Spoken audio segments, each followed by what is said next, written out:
લઘુકથા સુકન્યા. લેખક છે સુનીતા ઇજ્જતકુમાર. ડોરબેલ વાગી એટલે બાએ કમાડ ખોલ્યું. ત્યારે મારી નણંદ મારા માથામાં તેલ નાખતી હતી. મારી સખીઓ મને મળવા આવી હતી. આવતા વેત રમા બોલી, જો અમે તો તને મળવા તારા સાસરે આવી ગયા. મેં કહ્યું, હા તે અવાય, પણ આ સાસરું નહીં, ઘર છે મારું. પૂછ બાને, હે ને બા? ત્યાં તો સોનલ બોલી, તું તો પરણીને ઘર ઘૂસલી થઈ ગઈ છો, ક્યાંય બારી નીકળતી નથી. એને મેં રોકડું પર ખાવ્યો. તારી જેમ ઘરનો ઉલાડિયો કરું તો મારું ઘરે કુવડવાળો બને.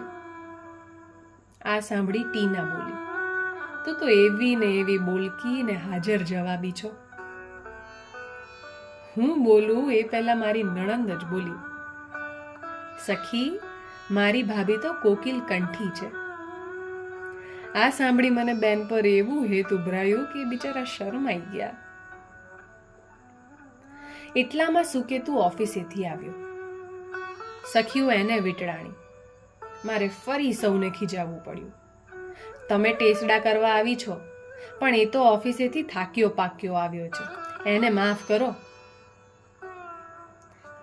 હું સૌ માટે નાસ્તો બનાવવા ગઈ. ત્યાં જ સુકેતુ બોલ્યો, અરે સખીઓ આવી છે તો નાકા સુધી લટાર મારતા આવો ને મંજીના ગોટા ખાતા આવો. આ સાંભળી સંસ્કૃતિ બોલી, વાહ જીજાજી વાહ, હાલો પડીએ. હવે મેં સુકેતુને ઉધડે લીધો. કાં તમે નથી સમજતા? હમણાં બાનો વાળુનો ટાઈમ થશે. સંસ્કૃતિ અધીરાઈથી બોલી ઉઠી, બા એક દી રોડવી લેશે. આ સાંભળી મારો તો બાટલો ફાટ્યો. બા કાં રોડવી લે? ખબર છે, બાએ બોડા પરિવારના રોટલા ઘડવામાં આખી જિંદગી ખર્ચી નાખી છે. આ ઉંમરે એને બે ગરમ રોટલી ન જમાડી શકું તો હું કામની શું? આ સાંભળી હંમેશા સજડ નયને ઠાકોરજીની આરતી ઉતારનારી મારી માં ઠાકોરજીને બદલે મને સજડ નયને જોવા લાગી. પણ હું તો સખીઓને બેનને સોંપતી બાને જમાડવા રસોડે વળી. બેન સૌને ઘર બગીચો હોશેથી બતાવતા હતા ને ઘરને સ્વર્ગ સાથે સરખાવી મને ને ખુદને શેર લોહી ચડાવતા હતા. ત્યાં જ સ્વભાવે કદરૂપી સ્વરૂપા બોલી,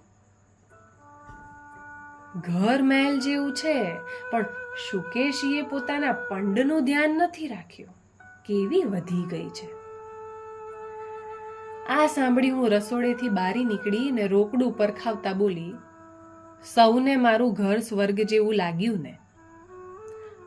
હું સુખી હોઉં તો શરીરે પણ સુખી જ દેખાવ ને. છતે સુખે તમારી જેમ શરીર દારિદ્ર્ય શું કામ દેખાડું? સખીઓની બાલિશ વાતોથી ખિન્ન થઈ મારાથી બોલાઈ ગયું, હે અલિયું, તમે સાસરે જઈને શું ઉકાળશો? આ સાંભળીને સાસરીથી પાછા આવેલા બેનનું દિલ દુભાયું હશે એ વિચારી મેં તરત વાત બદલી નાખી.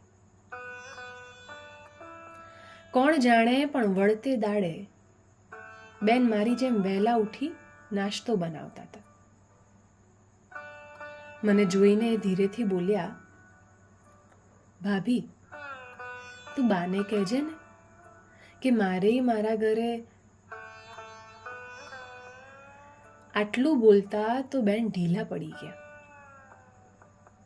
પણ મારા ચહેરે આનંદ પ્રસરી રહ્યો. મારા બાની ઠાકોરજી પરની આસ્થા ફળે નહીં એવું તે કદી બનતું હશે?